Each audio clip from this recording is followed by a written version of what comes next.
पूजकानां परिपालिकानां यतेन्द्रियाणां च तपोधनानां देशस्य राष्ट्रस्य कुलस्य राज्ञां करोतु शान्तिं भगवान् कुलेशः। तद्दिव्यमव्ययं धाम सारस्वतमुपास्महे यत्प्रसादात् प्रलीयन्ते मोहान्धस्तमसच्छटः। ॐ नमः परमहंसास्वादितचरणकमलचिन्मकरन्दाय भक्तजनमानसनिवासाय श्रीरामचन्द्राय। श्रीराम जय राम जय जय राम।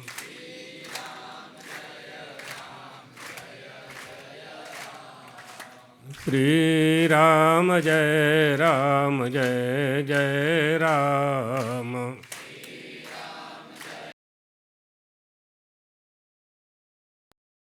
श्रीराम जय राम जय जय राम।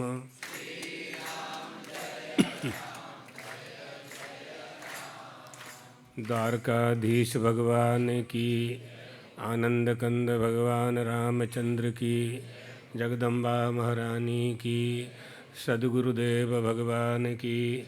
हर हर महादेव।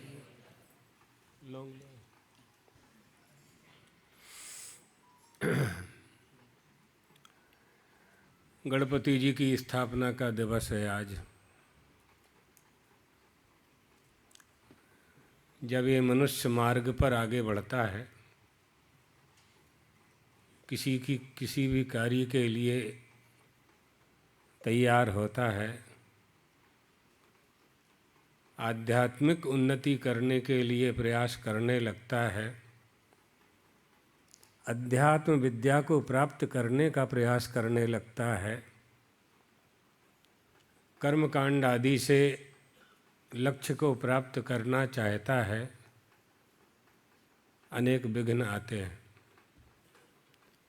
छोरत ग्रंथि जानी खगराया, विघ्न अनेक करही तब माया।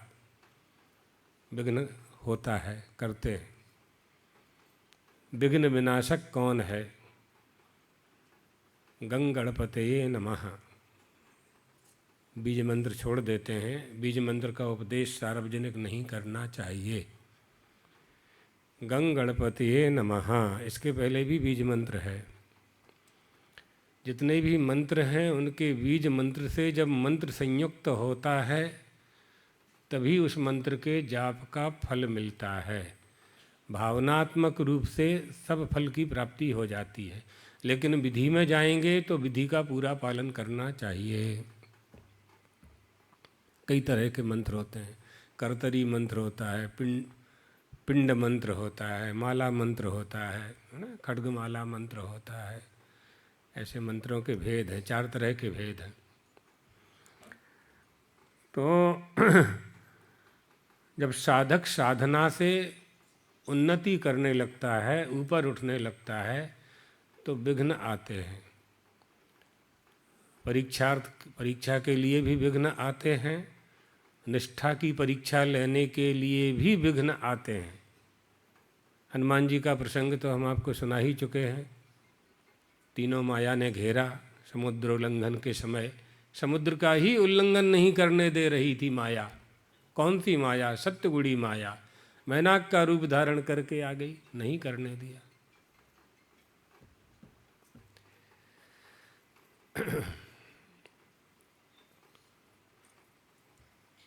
ये नहीं, वो भुंजी हुई।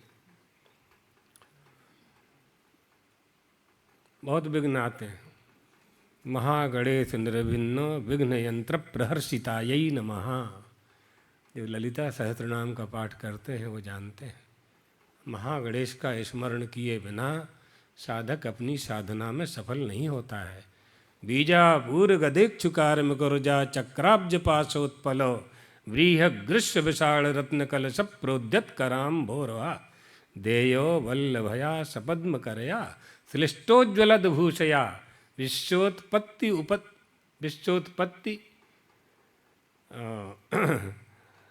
विघ्नेश इष्टार्थदः, अंतिम पाद है, चतुर्थ पाद, विघ्नेश इष्टार्थदः।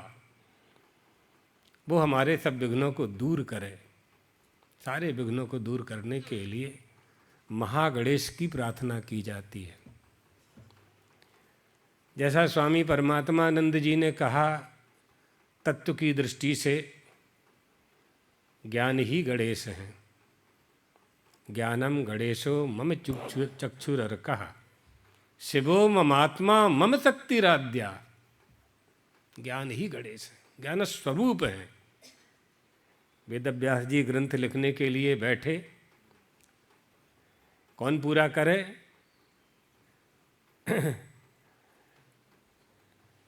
कथा का सार क्या है? कथा तो आपके मन की व्यथा को दूर करने के लिए है, और जो कथा है वो बिल्कुल सत्य है। भगवान का लीला और उनके चरित्र में कभी कोई संदेह नहीं करना है, नहीं करना चाहिए। तत्व की बात यह है कि कौन लिखे, बहुत बड़ा ग्रंथ है, लाखों मंत्र हैं, गणेश जी का आवाहन किया गया। बोलते थे और लिख देते थे, अब आगे बोलो। अब बोल ही नहीं पाते थे व्यास जी, तो वहाँ शर्त लगा दी, बिना अर्थ समझे आप नहीं लिखोगे, बिना अर्थ समझे नहीं लिखोगे। तो फिर ठिठक ठिठक करके, तब भी बड़ी तीव्र गति थी, है ना। ये जो देवत्व है, ये देवत्व इसीलिए, ये देवत्व पंचदेवोपासना में विद्यमान है। शिव, शक्ति, गणेश, सूर्य और भगवान विष्णु, ये हिंदुओं के आराध्य देव हैं। जिसको अपना कुलदेवी कुलदेवता नहीं मालूम हो, इन पांच में से एक को बना लेना, हमारी जिम्मेदारी सफलता मिलने में। बहुत से लोग ऐसा कहते हैं कि हमें अपनी कुलदेवी का ध्यान नहीं है, कुल देवता का ध्यान नहीं है। इन पांच में से किसी को भी स्वीकार कर लेना, मालूम करना चाहिए परंपरा से। इसीलिए परंपरा की सुरक्षा करनी है, एतदर्थ परंपरा की सुरक्षा की आवश्यकता है। हम मूल परंपरा को आज छोड़ देंगे तो हमारे बालक तो छोड़ने ही वाले हैं। उन्होंने तो छोड़ना प्रारंभ कर ही दिया है, क्योंकि मोबाइल उनके हाथ में आ गया है, तो उन्होंने उसको पकड़ लिया है। और परंपरा 80 साल 90 साल के वृद्धों के ऊपर छोड़ दी है। तो इसलिए जो आवनारी पीढ़ी है, आने वाले बच्चे हैं, युवा लड़का लड़की हैं, उनमें परंपरा का प्रवेश कराना है, धर्म का प्रवेश कराना है। गणपति जी को प्रथम पूज्य को की वो पूजा करें, रिद्धि सिद्धि शुभ लाभ को प्राप्त करें, ये बुद्धि उन्हें प्राप्त होनी चाहिए। और इस बुद्धि को प्राप्त कराने के लिए हमारे जो 3 विभाग हैं, कर्मकांड, उपासना और ज्ञान कांड, तो यहाँ कर्मकांड में जाएंगे तो कर्मकांड में जाएंगे। हाँ, एक आनंद की बात बता देते हैं ना, एक आनंद की बात गणपति बप्पा की बता देते हैं। सो हमारा बड़े गुरुजी सुनाते थे, अद्वैत आश्रम में आती थी माता जी विद्या प्रकाशानंदा जी, पहले उनका दूसरा नाम था, उस समय की बात, संन्यास नहीं हुआ था। तो महाराज जी, हम लोग सब बैठे हुए थे, माता जी भी बैठी हुई थी, तो महाराज जी ने सुनाया कि एक गणपति जी का भक्त था। गणपति जी का भक्त था तो रोज़ गणपति जी की पूजा करता था। 1 साल तक पूजा करता रहा, 1 वर्ष तक। जो उसकी कामना थी वो गणेश जी ने पूरी नहीं की। आप देवता को जब तक पत्थर की मूर्ति मानोगे तो पत्थर की आकृति में परिवर्तन हुआ है, देवत्व नहीं आया है। देवत्व तो कब आएगा? जब वेद मंत्रों से उसमें प्राण प्रतिष्ठा की जाएगी, उसकी स्थापना होगी और आपकी निष्ठा बनेगी, आपकी निष्ठा बनेगी। आस्थावान सुप्रतिष्ठौ ही सबई हिंदू ऋतिस्मृता। देवता की मूर्ति में जिसकी निष्ठा है, जिसकी आस्था है, प्रतिष्ठा में जिसकी आस्था है, उसे हिंदू कहते हैं। तो मूर्ति को जो जानता है, मूर्ति में जो देवता को जानता है, बहुत लोगों को यही भ्रम है। आर्य समाजी यही कहते हैं कि हिंदू मूर्ति की पूजा करते हैं। तो ये बात समझनी चाहिए, मूर्ति की पूजा नहीं करते, हम मूर्ति में परमात्मा की पूजा करते हैं।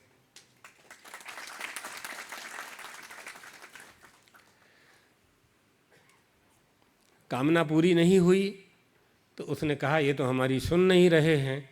पूजा घर बना रखा था, पुराने लोगों के घरों में पूजा घर होता था। अब बेडरूम होता है 20 बाई 20 का और पूजा घर होता है 5 बाई 5 का। हमको ले जाते हैं ना पदरावड़ी में कई घर, हाँ वो भी कहीं सीढ़ी के नीचे कर देंगे, कहीं जहाँ कोई जगह है नहीं, सीढ़ी के नीचे तो करना ही नहीं, वास्तु के अनुसार गलत है।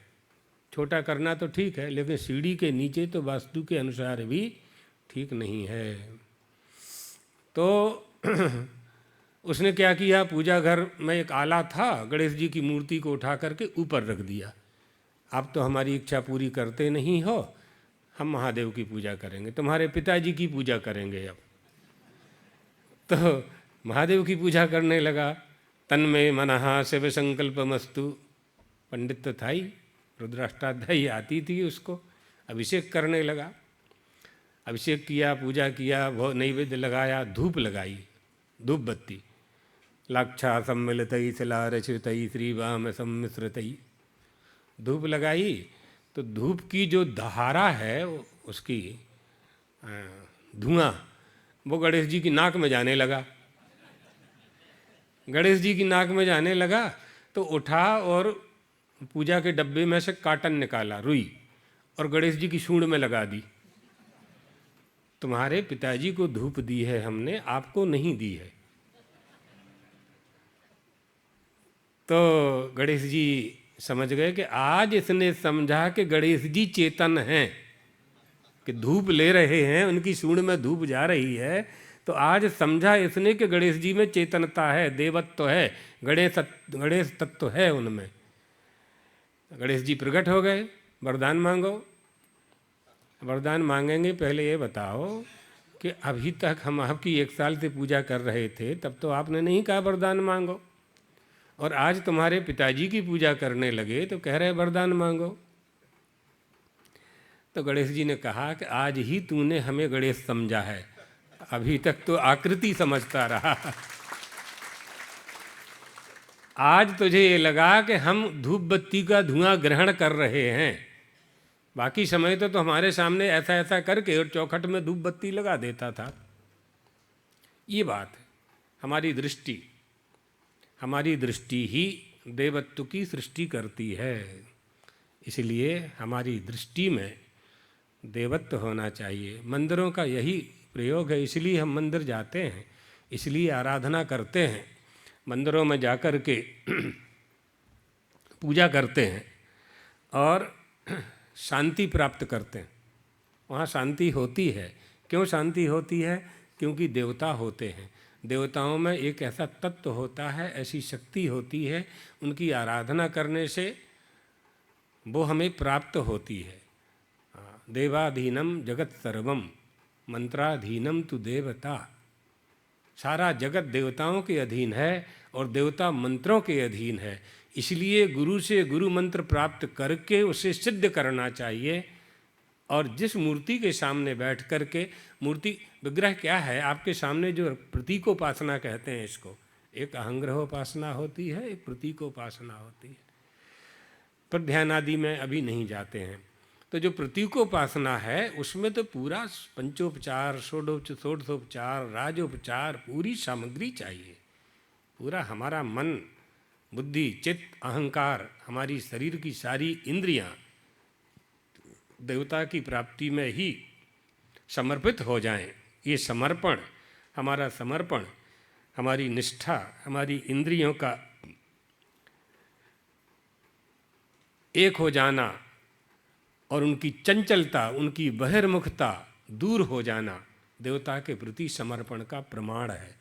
तो वो हमें मंदिरों से ही प्राप्त होता है और उसे प्राप्त करना चाहिए। आइए प्रसंग पर आ जाएं, जहाँ छोड़ा था। अब ये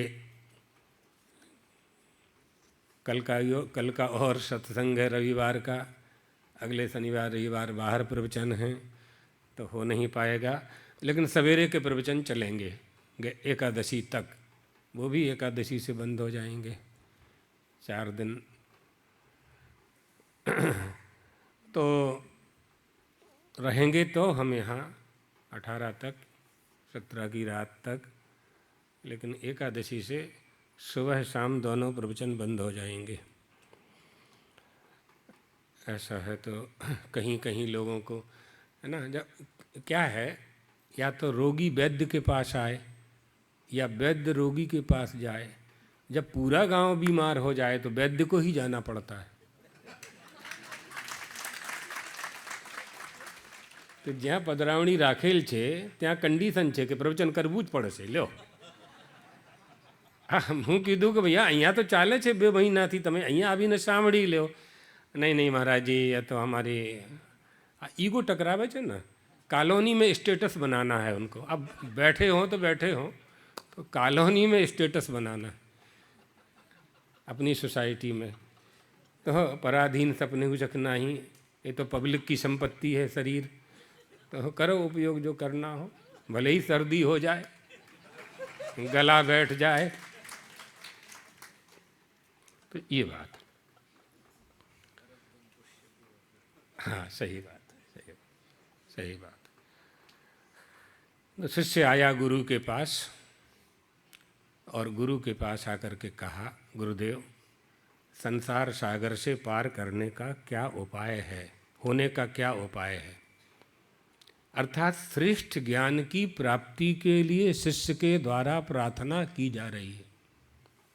श्रेष्ठ ज्ञान, ज्ञान नहीं कह रहे हैं भगवत्पाद, श्रेष्ठ ज्ञान की प्राप्ति के लिए शिष्य गुरु के पास जाकर के प्रार्थना कर रहा है, चरणों में निवेदन कर रहा है, प्रणिपात कर रहा है। गुरु और शिष्य का जो संवाद है कई बार सुनाया जा चुका है, और स्वामी परमात्मानंद जी ने भी उसे सुनाया हुआ है, तो बार बार उसे दोहराने की आवश्यकता नहीं है। यहाँ प्रसंग के अनुसार शिष्य ने आकर के गुरु के चरणों में अनुग्रह प्राप्त करने के लिए कहा।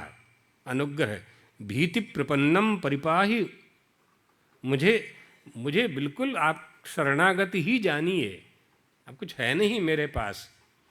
स्वाभिमान को धारण करने वाला जो ये मस्तक है वो भी आपके चरणों में समर्पित है, कुछ नहीं है मेरे पास, अब मेरी रक्षा कीजिए। क्या चाहते हो बेटा, क्या चाहते हो। कथम तरेयम भव सिंधु में तत् का वा गतिर्मे कतमोस्तु पायः, जाने न कंचित किंचित कृपया माम भो, संसार दुख क्षति मा मनुष्य। प्रार्थना कर रहा है, संसार सागर से पार होने का उपाय क्या है, कैसे तरूंगा, मेरी गति क्या होगी, तरने का उपाय क्या है। कृपया मेरी रक्षा करना है आपको, और संसार के दुख को क्षय करने का उपाय बताइए। आत्यांतिक दुख की निवृत्ति और आत्यांतिक सुख की प्राप्ति ये मनुष्य का स्वाभाविक स्वभाव है, चाहता है। तो दुख का क्षय कैसे दूर हो, दुख कैसे नष्ट हो, क्षय कैसे हो दुख का। जब तक विवेक और वैराग्य नहीं होगा। एक गुरु के 2 शिष्य थे, 2 चेला थे। तो गुरु जी ने कहा कि हम 12 साल के लिए बद्रीनाथ जा रहे हैं तपस्या करने के लिए। तो दोनों को एक एक चने का दाना दे दिया और कहा कि हम जब तक लौट के आएँ तो ये चने का दाना सुरक्षित मिलना चाहिए, हमें इसकी रक्षा करना आपका कर्तव्य है। कहानी के माध्यम से बोध प्राप्त कराना उद्देश्य होता है महापुरुषों का। तो दोनों चेला ने कहा ठीक है, चने का दाना ले लिया। तो एक ने तो उनकी सुरक्षा के लिए चने के दाने को सोने का तावीज बनाया और उसमें भर करके पहन लिया। तावीज जानते हो ना, इन्हें तावीज कहवाए, हमें कहूँ गई। हाँ भले अलग अलग है, महादेवी ठीक है। तो तावीज में भर लिया। दूसरे चेला ने सोचा कि चने को ताबीज में भरूंगा तो ये तो सड़ जाएगा, घुन जाएगा, पाउडर बन जाएगा, इसका सुरक्षित तो रहेगा नहीं। गुरु ने कहा है सुरक्षित रखने के लिए, तो उसने चने के दाने को फूल के बगीचा में बौनी कर दी। खेड़ूआत का लड़का था, जानता था। बौनी कर दी तो चने का झाड़ हुआ, तो उसके 20 चने हो गए उस झाड़ में। फिर उनको बोया, फिर उनकी बौनी करी, फिर उनकी बौनी करी। बौनी करते करते करते करते गुरुजी 12 साल बोल गए थे, लेकिन 12 साल में लौटे नहीं। 24-25 साल हो गए। भ्रमण करते करते गुरुजी गंगोत्री जमुनोत्री भ्रमण करते हुए वापस लौट करके आए, तो दोनों चेलों ने गुरुजी को साष्टांग प्रणाम किया और कहा कि भाई हम चने का दाना दे गए थे आप दोनों को, हमें वापस करो। तो ताबीज वाले चेला ने ताबीज निकाला और खोल के दिया, तो वो तो पाउडर हो गया था। तुम्हारा चने का दाना कहाँ है? तो उसने कहा गुरुजी आपको उठ करके चलना पड़ेगा। कहाँ चलना पड़ेगा? कहा आश्रम के पीछे। तो आश्रम के पीछे ले गया, तो आश्रम के पीछे खलिहान था और खलिहान में चने की ढेर राशि रखी हुई थी ऐसे। ये क्या है? क्या गुरुजी ये आप जो चने का दाना दे गए थे उसकी बोनी करते करते करते करते करते इतनी चने की ढेर राशि हो गई है। वितरति गुरोह ज्ञान दातु। जितना ही वितरण करेंगे, जितना ही आप उसको फैलाएंगे, उतना ही बढ़ता जाएगा, बढ़ता जाएगा, बढ़ता जाएगा। ये ज्ञान की राशि। गुरु ने जो एक ज्ञान दे दिया, एक उपदेश दे दिया, उस उपदेश को धारण कर लिया।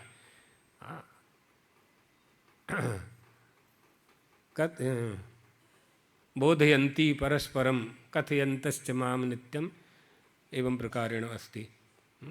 तो उसी गुरुजी ने जो कहा है उसी का मनन करना है। तच्चिंतनम तत्कथनम आ गया, तच्चिंतनम तत्कथनम अन्योन्यम तत्प्रबोधनम।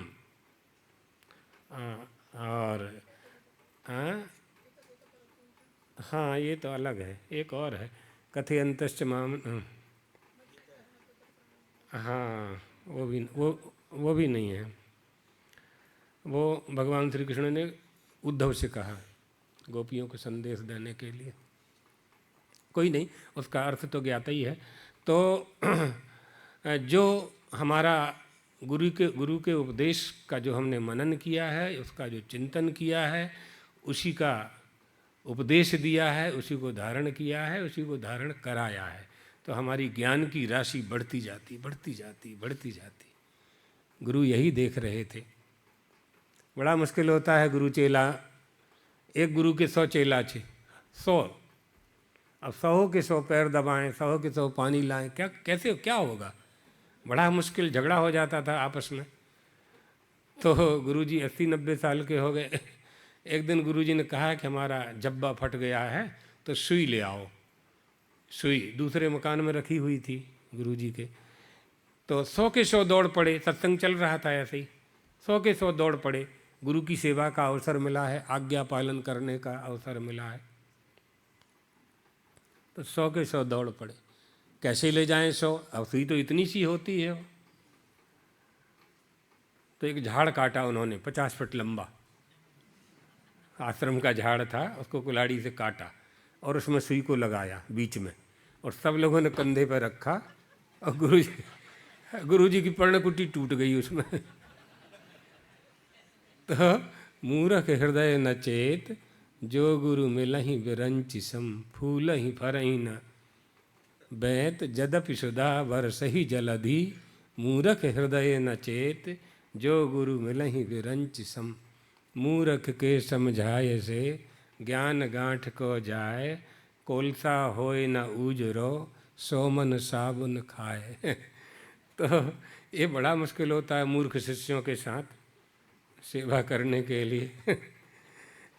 वृंदावन के अखंडानंद जी महाराज सुनाते थे कि 2 चेला गुरुजी की चरण सेवा कर रहे थे, तो एक दूसरे एक पैर की, तो एक पैर पे मक्खी बैठ गई, तो दूसरे जो सेवा कर रहा था उसने ध्यान दिया नहीं, तो इस पैर वाले चेला ने गुरुजी के लिए मक्खी हटाने के लिए ऐसा जोर से हाथ किया तो मक्खी तो भग गई, लेकिन हाथ पैर में लग गया। मेरे गुरु के पैर को हाथ मार दिया तूने। तो उसने मुक्का ऐसा बना करके गुरुजी की जांघ पे दिया। मुठिका एक महाकपि हनी, रुधिर ममत धरनी ठन मनी। जैसे हनुमान जी ने लंकनी को मार दिया था। उसने कहा अच्छा इतनी जोर से मारता है हमारे गुरु के पैर को। डंडा ले आया, डंडा उठा के दिया एक तड़ाक से। गुरुजी छटपटा गए बेचारे। ए बेटा क्या कर रहे हो?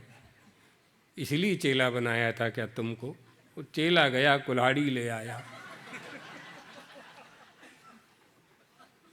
न रहेगा बांस न बजेगी बांसुरी, तेरे गुरु के पैर ही को काट देते हैं। एक ही पैर रहेगा जिसका मैं अधिकारी हूं सेवा का। शू था यामा, वो मुश्किल है। तो अब किशोर शास्त्री ने कहा कि आनंद होता है रोज, तुम आनंद की बात सुना दें। ऐसा होता है, ये कोई बड़ा मुश्किल है। इसलिए पानी पिए छान के गुरु करके जान के, तो चेलों के भी लक्षण हैं। चेला भी कैसा होना चाहिए, गुरु कैसा होना चाहिए, ये बात। हाँ सही है, पत्थर की नाव पे बैठेंगे तो क्या होगा। तो मैं इस समुद्र को कथम तरेयम भव सिंधु में, मैं इस संसार सागर को कैसे पार करूं। भव सिंधु में तम काबा गतिर में, मेरी गति कैसे सीधी होगी। टेढ़ी गति को मैं सीधी कैसे करूं, सन्मार्ग पर मैं कैसे चलूं। शिष्य अति दीन हृदय होकर के गुरु के सामने प्रार्थना कर रहा है। दीन होकर के प्रार्थना कर। आर्तो जिज्ञासु अर्थार्थी ज्ञानी च भरतर्ष वो। चार में से एक तो होना ही चाहिए, आर्त हो जाए या दीन हो जाए, जिज्ञासु बन जाए, प्राप्त करने की इच्छा मन में हो जाए, अर्थार्थी हो जाए। कोई ना कोई लक्षण तो आना चाहिए। विषयी साधक सिद्ध सयाने, विषयी साधक।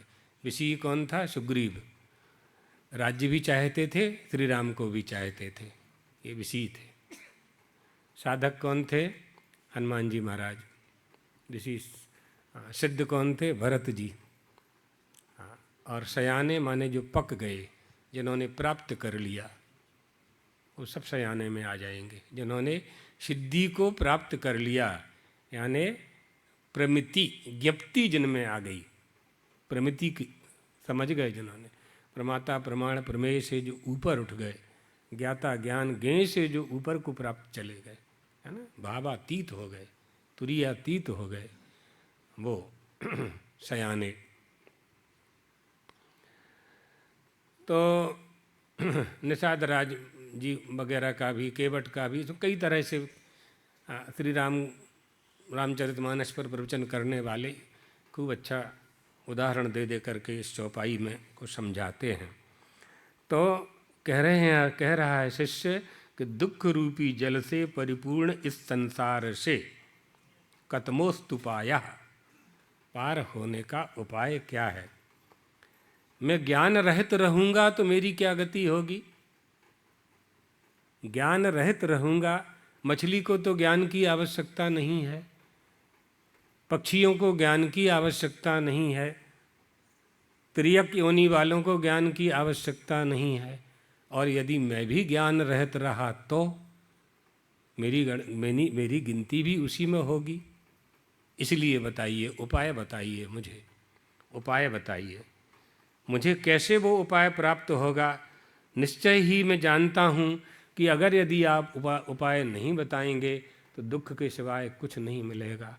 और मैंने सुना है तरति शोक मात्मवित्त, संसार सागर कौन पार करेगा, कैसे पार करेगा। न स पुनरावर्तते इति छांदोग्ये कैसे पुनरावर्तन, बार बार पुनरपि जननम, आना और जाना हमारा कैसे दूर होगा, ये उपाय तो आपके सिवाय कौन बताएगा। यानी आत्मवेत्ता ही शोक को पार कर सकता है। तरति शोक महात्मवत, आत्मवेद ब्रह्म विदापनोति परम इति तैत्तिरीय, तच्च ब्रह्म कथम ज्ञायते, तो अध्यारोपापवादाभ्याम ज्ञातव्यस तत्व निर्णय।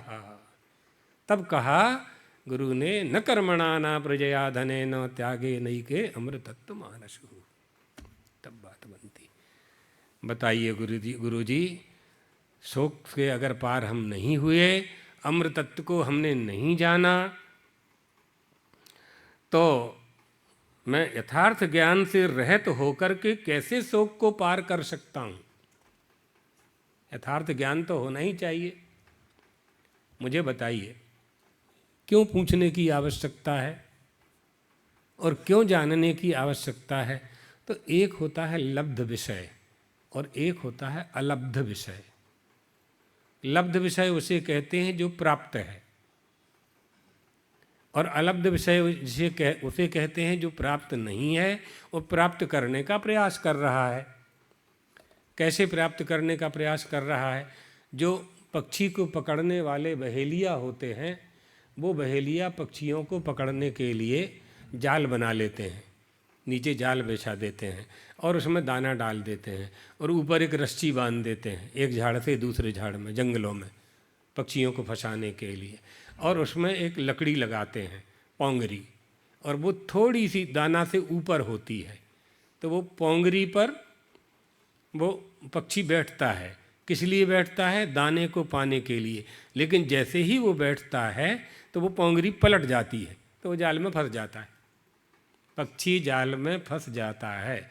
अलब्ध विषय को प्राप्त करने के प्रयास में पक्षी जाल के में फंस गया, संसार सागर के बंधन में बद्ध हो गया। लब्ध विषय क्या है?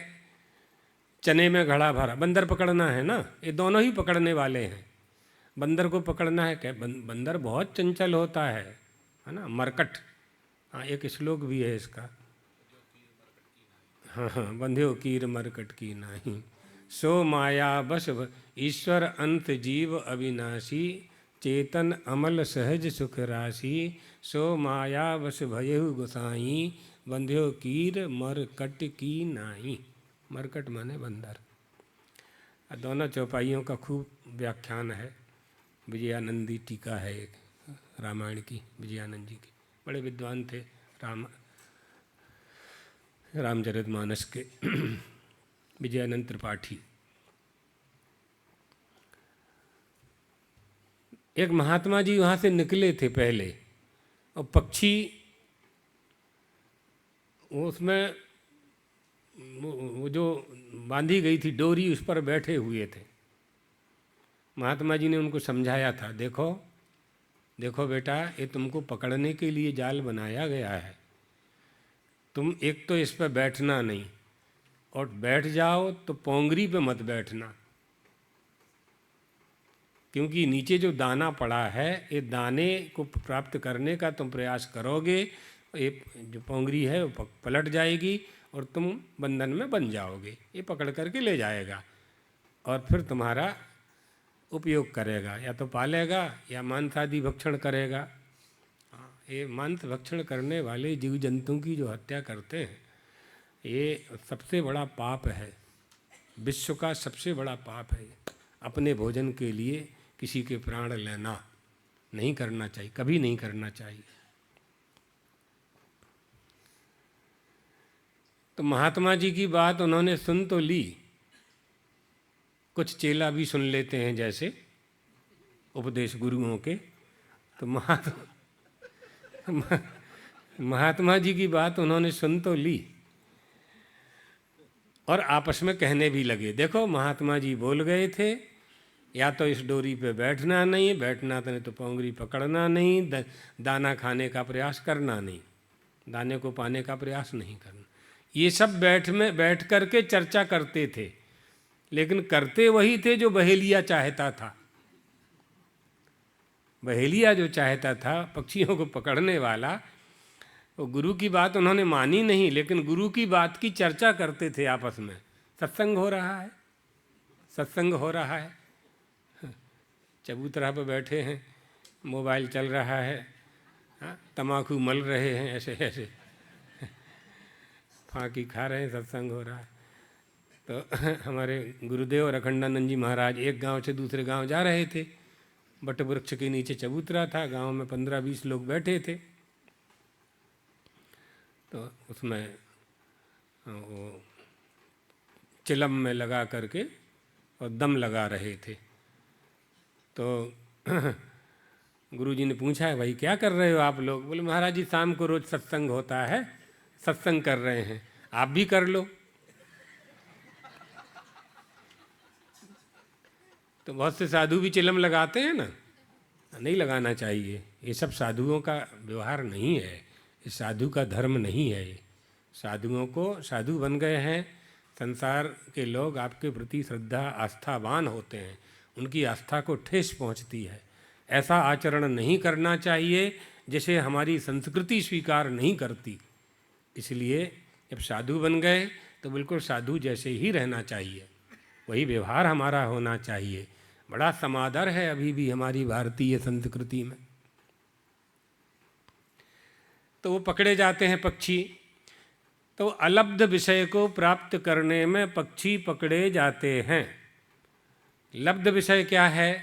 बंदर को पकड़ने वाले सुराही में चना रख देते हैं।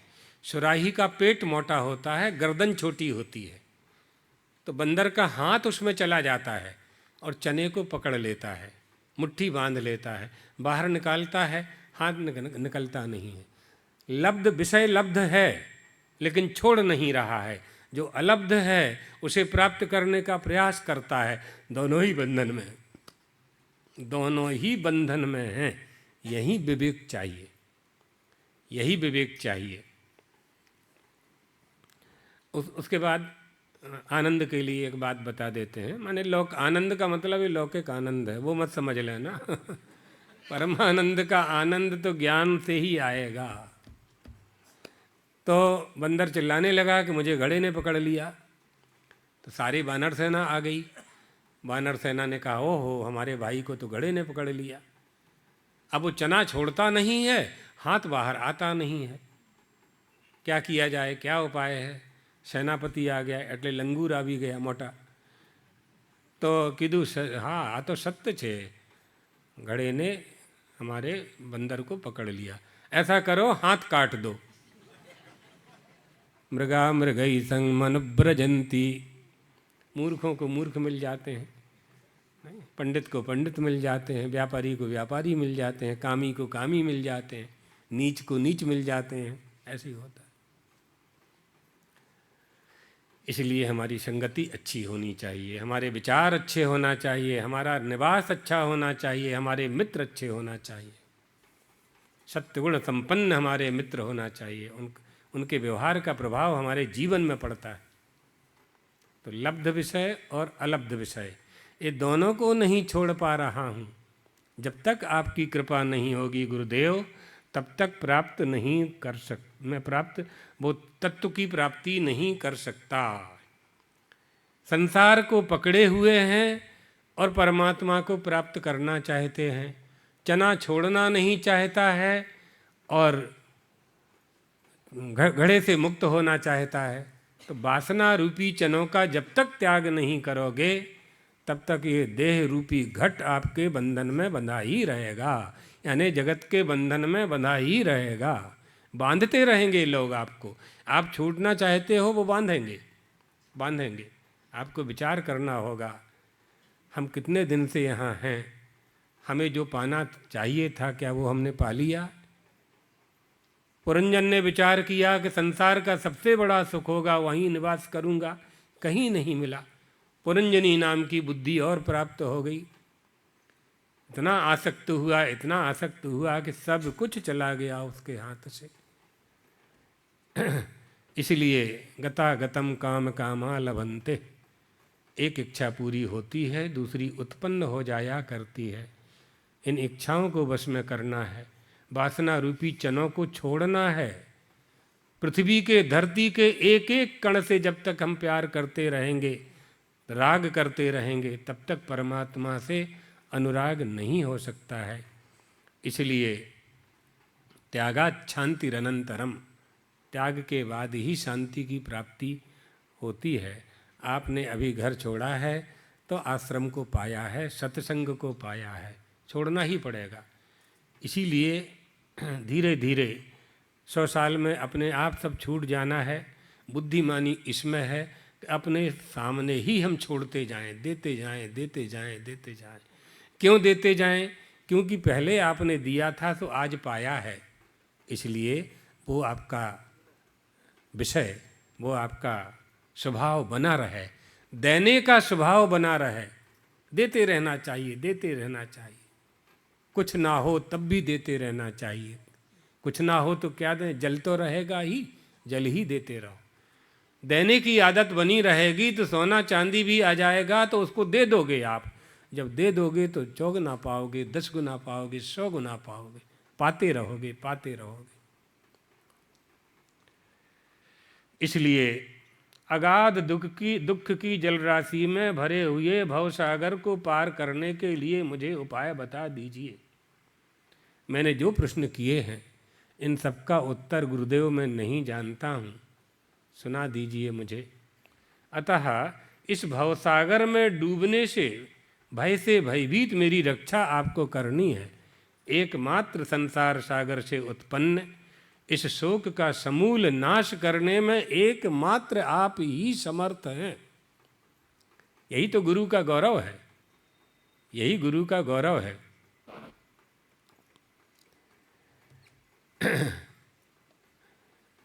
एक गुरुजी बद्रीनाथ जा रहे थे, गुरु और शिष्य की 100 कथा याद थी हमको। अब क्या करोगे, दुष्ट संग न दे विधाता। तो 100 कथा याद थी गुरु और शिष्य की, नंबर से लगाई हुई थी, 10-20 अभी भी स्मरण है। तो एक शिष्य गुरुजी जा रहे थे बद्रीनाथ तपस्या करने, तो उनके पास पारस मणि थी, पारस मणि थी। पारस मणि लोहे को सोना कर देती है, उसका स्पर्श होते ही जितना भी लोहा होगा सब सोना हो जाएगा। बड़े विश्वास पात्र शिष्य थे उनके, तो शिष्य के पास गए और कहा कि बेटा हम बद्रीनाथ जा रहे हैं 12 साल तपस्या करने के लिए, इस तारीख को इस दिन लौट आएंगे। तिथि चलती थी उस समय, इस तिथि को हम लौट आएंगे। ये पारस मणि है, इसको तुम सुरक्षित रखना, और तुम्हें लोहा वो सोना बनाना हो तो बना लेना, रखना सुरक्षित, लेकिन हम लौट के इसको वापस लेंगे। तो ठीक है गुरुजी। तो गुरुजी तो कई वर्षों के लिए गए थे, 12 साल के लिए गए थे, तो उसने सोचा कि कर लेंगे कर लेंगे कर लेंगे। फिर ध्यान आया कि पारस मणि तो रखी है, कपड़े में लपेट करके, और घर का नरिया घरिया का जो मकान होता है उसकी लकड़ी में उसको बांध दिया था कि चोरी ना हो जाए। लोहा इकट्ठा करने लगा, लोहा खरीदने लगा, जितना घर में पैसा था सबका लोखंड खरीद लिया, सरिया, त्रिक्रम, लोखंड, मोटा नाना जितला था ढेर लगा लिया। घर के बाहर खलिहान था, खलिहान में पहाड़ जैसा लगा लिया लोहे का। एक दिन में स्पर्श कराऊंगा, सारा का सारा सोना हो जाएगा। करता गया करता गया करता गया, 12 साल हो गए, भूल गया कि गुरुजी आने वाले हैं, और गुरुजी आ गए। गुरुजी आ गए, भवति भिक्षाम देहि, भिक्षा दो। भिक्षा लेकर के उसकी पत्नी आई सेठ की, का भिक्षा बाद में करेंगे, पहले हमारी पारस मणि दो। गुरुजी बस बाजार से आते ही होंगे सेठ जी, एक बार वो खोल करके देखो ये लोहे का ढेर लगा है, उसको स्पर्श कराएंगे फिर आप ले जाना। गुरुजी ने कहा ना अब नहीं, लेके आओ, पहले भोजन बाद में करेंगे, पहले पारस मणि लाओ। ले लिया गुरुजी। ये पारस मणि 100 वर्ष के लिए मिली है। जिसको हाथ लगाओगे सोना हो जाएगा। जिस वस्तु को भी हाथ लगाओगे, ऐसा पुरुषार्थ परमात्मा ने इन कर कमलों में दिया है, करने की शक्ति दी है। मनुष्य का शरीर मिल जाना, इससे बड़ी कोई संपत्ति विश्व में हो नहीं सकती। इस पारसमणि को पाकर के लब्ध्वा सुदुर्लभ मिदम बहुसंभवान्ते, एक दो नहीं बहुसंभवान्ते, मानुष्य मरथद मनित्यमपीह धीरा, तूर्णम यतेद न पतेद धन मृत्यु यावन। अरे मनुष्यो, शरीर, मनुष्य का शरीर बहुत दुर्लभ है, बहुत दुर्लभ है। इससे वह शीघ्रता से प्राप्त कर लो। तूर्णम यतेत, तूर्ण माने शीघ्रता से, न पतेत, गिरे ना, मरे ना, उसके पहले।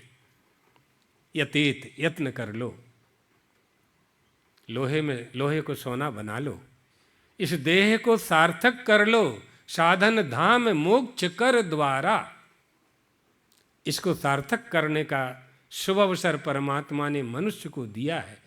दुर्विगमात्म तत्व निगमाय तवात्तनो। भगवान के जितने अवतार हैं उनको सिद्ध करने का, उनको अवतारों को सिद्ध करने का, उनका साक्षात्कार करने का, उनका निगम करने का। भगवान का अवतार ही इसलिए होता है, निगम माने बोध, है ना। वेदों के अर्थ में भी प्रयोग होता है, लेकिन यहाँ बोध अर्थ में ले रहे हैं, आगम निगम। ईश्वर का बोध प्राप्त करने के लिए ही उनका ईश्वर का अवतार होता है, और वो बोध केवल मनुष्य प्राप्त कर सकता है। मानुष्य मरथद मनित्यमपीह धीरा। अरे मनुष्यो, तुम्हारा देह अनित्य है, लेकिन इस अनित्य देह से नित्य तत्व की प्राप्ति की जा सकती है। कितना सुंदर उपदेश है, आप देखिए, कितना सुंदर उपदेश। मानुष्य मरथद मनित्यमपीह धीरा। एक ही द्वितीय पाद ही लग जाए तो पूरा काम हो जाए हमारा, पूरा लोहा सोना बन जाए, पूरा जगत प्रपंच स्वर्णमय ही हो जाएगा, ऐसे ही दिखाई पड़ेगा हमें। लेकिन पारसमणि मिलने के बाद भी वो सेठ सोना नहीं बना सका। ईश्वरानुग्रहेण लब्धमिति वेदितव्यम। ईश्वर के अनुग्रह से शरीर प्राप्त हुआ मनुष्य का, फिर भी हम लोहे को सोना नहीं कर पाए। इस पांच भौतिक देह को अस्थि स्तंभ,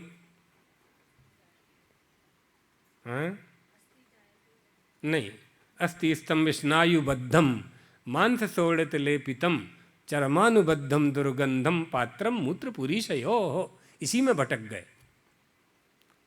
हड्डी का स्ट्रक्चर मलमूत्र भरा हुआ है, रस रक्त मांस मज्जा भरा हुआ है, पतली चमड़ी उसको ढाके हुए है। आपको चाकू लग जाए यहाँ और आप पट्टी न कराएं, दवाई न कराएं, तो 24 घंटे में सूंघेंगे, दुर्गंध आएगी। यहाँ अहियाँ दुर्गंध आओ से, बाकी 9 छिद्रों को तो आप जानते ही हो, सब दुर्गंध युक्त हैं। इसलिए ऋषि कहते हैं शौचा स्वांग जुगुप्सा परैर संसर्ग। मानुष्य मर्थद मनित्यमपीह धीरा। साधन धाम मोक्ष कर द्वारा। ये मोक्ष का द्वार है मनुष्य का शरीर, इससे हम वह प्राप्त नहीं कर पाए। बहुत कर सकते हैं, हम बहुत कर सकते हैं। एक पिता के 2 बेटे थे, पिताजी की मृत्यु हो गई, दोनों बेटा गरीब हो गए। पड़ोस में गए, काका 10,000 रुपया दे दो, हम कमाई करेंगे फिर आपको वापस कर देंगे। क्यों? क्योंकि हमारे पिताजी हमारे लिए कुछ छोड़ नहीं गए हैं। छिल्ला शब्द ने याद रख जो, हमारे पिताजी हमारे लिए कुछ छोड़ नहीं गए हैं। पड़ोसी को ये बात खटक गई, उसने कहा बच्चों का उद्धार करना चाहिए। पड़ोसी ने कहा कि बेटा हम तुम्हें 2 लाख रुपया देंगे, 10,000 नहीं 2 लाख देंगे, और वापस भी नहीं लेंगे। तुम दोनों हाथ यहाँ से काट के हमको दे दो, यहाँ से दोनों हाथ काट दो, हम दवाई करा देंगे, तुम मरोगे नहीं। दोनों हाथ हमको काट के दे दो, 2 लाख रुपया ले जाओ। दूसरा भाई बोला कि कैसी बात कर रहे हो, हाथ काट के देंगे तो हम पैसे का करेंगे क्या?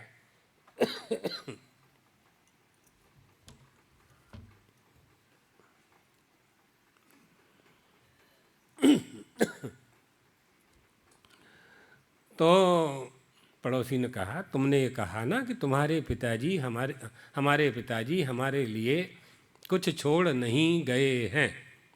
ये 2 हाथ किसने दिए? आया समझ में आया?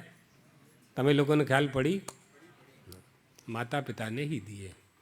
ये कभी नहीं बोलना चाहिए कि हमारे पिताजी ने हमारे लिए कुछ नहीं किया, हमारी माँ ने हमारे लिए कभी नहीं कुछ नहीं किया, ऐसा शब्द कभी नहीं बोलना चाहिए। दोनों की बुद्धि समझ बिल्कुल शुद्ध हो गई, समझ गए इतना बड़ा शरीर दे दिया है परमात्मा ने, इसके बाद क्या चाहिए, क्या मांगना है, क्या मांगना है? जिनके पास ये शरीर नहीं है, जिसके पास मनुष्य का शरीर नहीं है, विवेक वैराग्य नहीं है, षट संपत्ति नहीं है, कुछ भी नहीं है, वो हमसे ज़्यादा सुखी है। जिन्हें हम पशु कहते हैं, जो आपके उपयोग की चीज़ है और आपके लिए जो अनुपयोगी है, उनसे उनका उदर पोषण होता है। हम लोग गेहूँ चावल चोखा खाते हैं, उसका जो तुम्हारी भाषा में वेस्टेज कहवाए ना, भूसा, उससे पशु का पालन होता है, उससे पशु का पालन होता है। माताएं जो सब्जी बनाती हैं और सब्जी के जो छिलका होते हैं वो दरवाजे के बाहर डाल देते हैं, पशु उसे खाता है, जो आपके काम की चीज़ नहीं थी। अमृत जैसा दूध देता है निकाल करके, वही कचरा खा करके अमृत जैसा दूध देता है। देहे स्तिमांस रुधिरे, गोकर्ण कह रहे हैं अपने पिताजी से, पिताजी क्या मांगा आपने साधु महात्मा से? महात्मा मिले थे, 7 जन्म का उन्होंने बताया, 7 जन्म तक तुम्हें संतान पुत्रो नैव च सप्त जन्मनि। जो 7 जन्म का भाग्य देख सकता है, प्रारब्ध देख सकता है, वो परमात्मा का दर्शन करा देता। लेकिन तुम्हारी वासना ने, तुम्हारी कामना ने क्या मांगा? मनुष्य का शरीर मिल जाने के बाद हमें क्या मांगना है, क्या मांगना है? एक पत्नी ने अपने पति से कहा, स्त्रियों को बड़ी चिंता रहती गरीबी की, बच्चे कब तक रूखा सूखा खाएंगे, जाओ कुछ ले आओ, राजा के यहाँ से कुछ ले आओ, तुम्हारा बड़ा दयालु राजा है, गरीबों को देता है, हम उसकी प्रजा हैं, उसका धर्म है, उसका कर्तव्य है।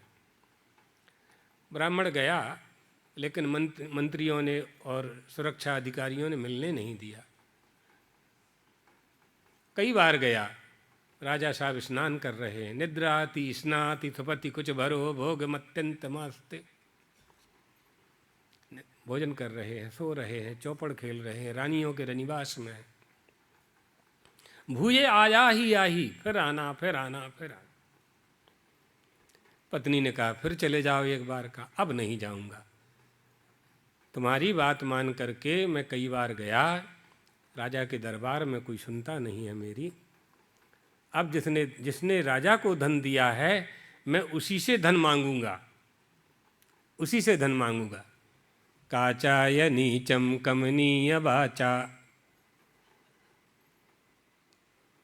काचाय नीचम कमनीय वाचा, मुचा न याचे दया कुचैले, धन दत्त कुचैले, स्थिते या कुचैले, श्रुतमा कुचैले। केले के माधुर्य को तिरस्कृत करने वाली मधुर वाणी से नीच राजा के पास जाकर के याचना नहीं करूँगा। काचा ये नीचम कमनीय वाचा, मोचा सदा मोचा स्वादु फलम न याचे, नहीं याचना करूँगा। सुदामा की दरिद्रता को दूर करने वाले श्रीमन नारायण जब मेरे हृदय में विद्यमान हैं, तो नीच राजा के पास जाकर के अब याचना नहीं करूँगा। ये निष्ठा फल प्रदान करती है। सुदामा जी की पत्नी ने भेज दिया था द्वारका, नहीं जाना चाहते थे लेकिन चले गए, भगवान ने कुछ दिया ही नहीं, लौट करके आ गए, तो जाना ही नहीं कि कितना दिया है, समझ ही नहीं पाए कि કેટલા આપી દીધા છે। पूरा महल खड़ा हुआ था, भगवान ने दिया और लेने वाले ने जाना नहीं। 4 हाथ वाला जब देने लगेगा तो 2 हाथ वाला संभाल ही नहीं पाएगा, रखेगा कहाँ, रखेगा कहाँ। जगत का जगदीश्वर, जिसकी सारी संपत्ति जिसके पास है, ऐश्वर्य से समग्रस्य, समग्र ऐश्वर्य जिसके पास है, समग्र धन जिसके पास है, आपका 4 कमरे का मकान कहाँ रखोगे। 2 मेहमान आ जाते हैं तो सिर दर्द हो जाता है लोगों को, क्या है, कहाँ उसको ठहराएं, कहाँ भोजन कराएं, क्या करें, यहाँ का बिस्तर यहाँ करते, यहाँ का बिस्तर यहाँ करते।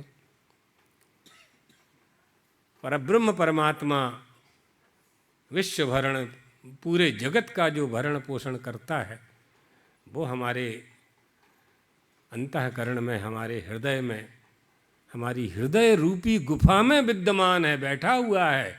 फिर हम दुखी, फिर हम दुखी। ऋतम पिबन्तौ सुकृतस्य लोके गुहाम प्रविष्टौ परमे परार्धे। यहाँ घुसे हुए हैं दोनों जीव और ईश्वर, दोनों ही एक साथ हैं, उसके बाद भी हम दुखी। शुद्ध ज्ञानमय होते हुए हम अज्ञानियों की तरह व्यवहार कर रहे हैं। परमानंद का आनंद प्राप्त करने वाले हम विषयानंद में अनुरक्त हो गए हैं, परमानंद को भूल गए हैं, परम आनंद प्रदान करने वाले को भूल गए हैं, अविद्या के सागर में गोते लगा रहे हैं। तब कोई गुरु आता है धर्म की नाव लेकर, ज्ञान वैराग्य की पतवार लेकर, अविद्या रूपी जल से मोक्ष रूपी किनारे में लगा देता है हमें। यही गुरु का काम है। शिष्य का काम इतना ही है, बहुत कुछ नहीं करना है शिष्य, कुछ नहीं करना, केवल शरणागति, बस शरणागति। जयंत की शरणागति, विभीषण की शरणागति, जितनी शरणागतियाँ हैं, शरणागति ही हमारे लिए पर्याप्त। कुछ अलग अधिक से प्रयास करने की आवश्यकता ही नहीं है। इस तरह से गुरु का कर्तव्य और उपदेश की विधि, भगवत्पाद कृपा करके गुरु के कर्तव्यों का उपदेश करते हैं। तथा वदंतम शरणागतम स्वम संसार दावा नलताप तप्तम। जलती हुई धधकती आग में पड़ा हुआ है, उसमें से निकालना है। सरल बात तो नहीं है, सहज नहीं है, लेकिन गुरु ही निकाल सकते हैं। प्रार्थना करते हुए, शरण में आए हुए संसार रूपी दावा नल से संतप्त शिष्य को ब्रह्मनिष्ठ गुरु करुणामयी दृष्टि से देखकर अभय प्रदान कर देते हैं, अभय प्रदान कर देते हैं। ब्रह्मनिष्ठ गुरु, ब्रह्मणि निष्ठा यस्य सह ब्रह्मनिष्ठा, जप निष्ठा तप निष्ठा वत ब्रह्मनिष्ठा, ब्रह्मणः निष्ठा ब्रह्मणि निष्ठा। इसलिए गुरु की शरण में जाने का विधान हमारी संस्कृति में, भारतीय संस्कृति में किया गया है। गुरु शिष्य की एक ऐसी परंपरा है जिस परंपरा को धारण करने के बाद हमारी सारी जिज्ञासाएं अपने आप शांत हो जाती हैं, अपने आप शांत हो जाती हैं।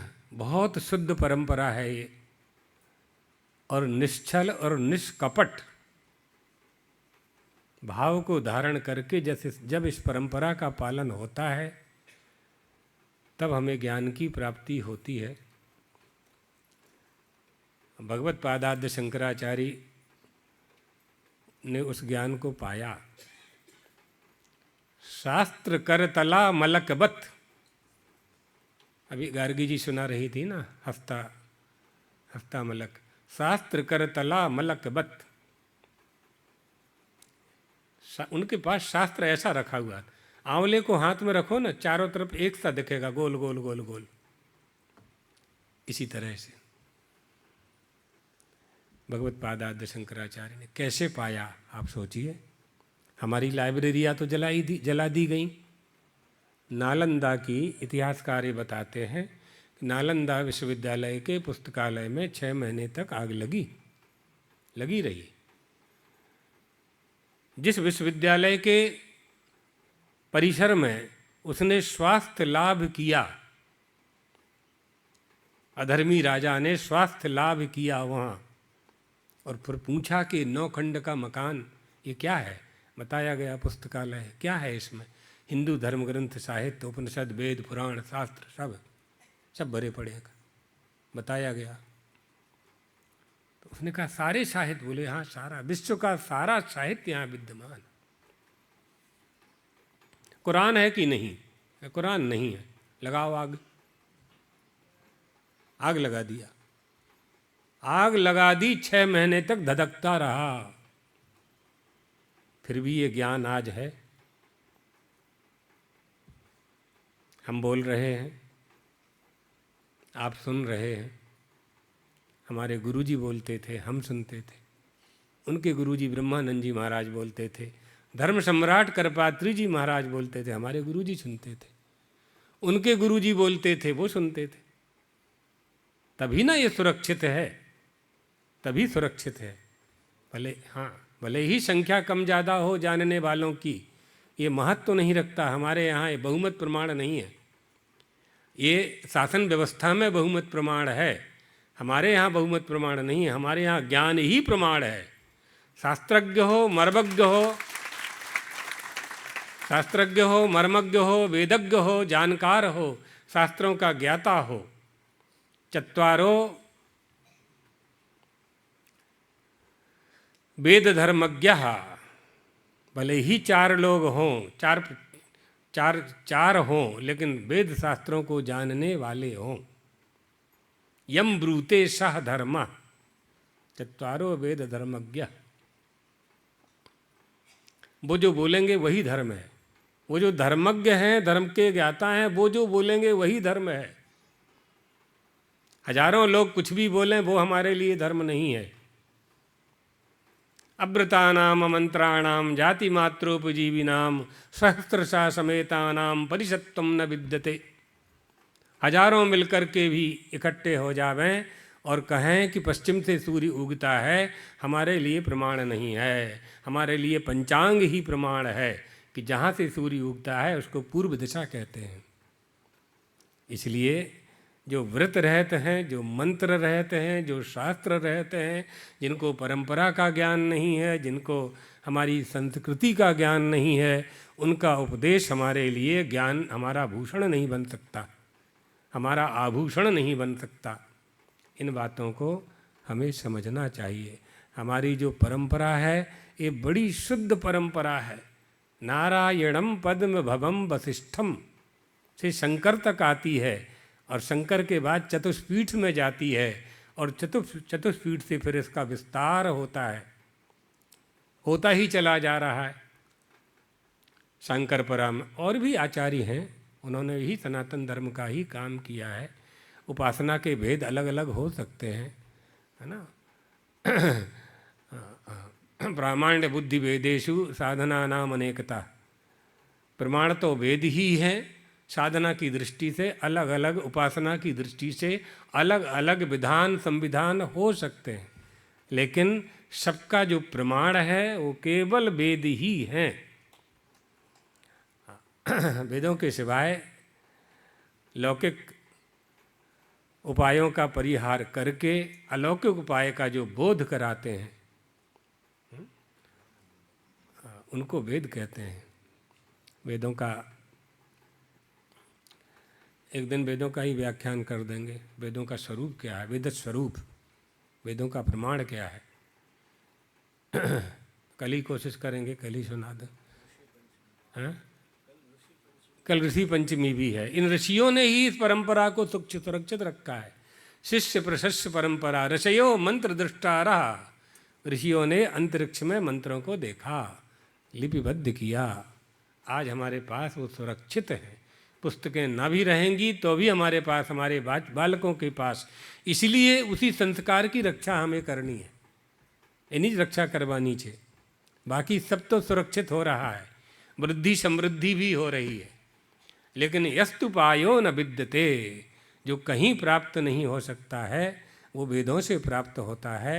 एतदर्थ उसकी रक्षा करनी चाहिए, है ना। अनिष्ट परिहारे हो अलौकिक उपायम वेदयति स वेदा। अलौकिक उपाय का बोध कराने वाला वेद होता है, इसलिए वेदों की रक्षा करना आवश्यक है। श्री राम जय जय राम।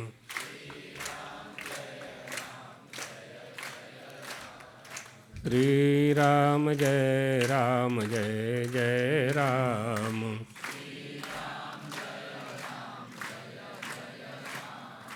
श्री राम जय जय राम।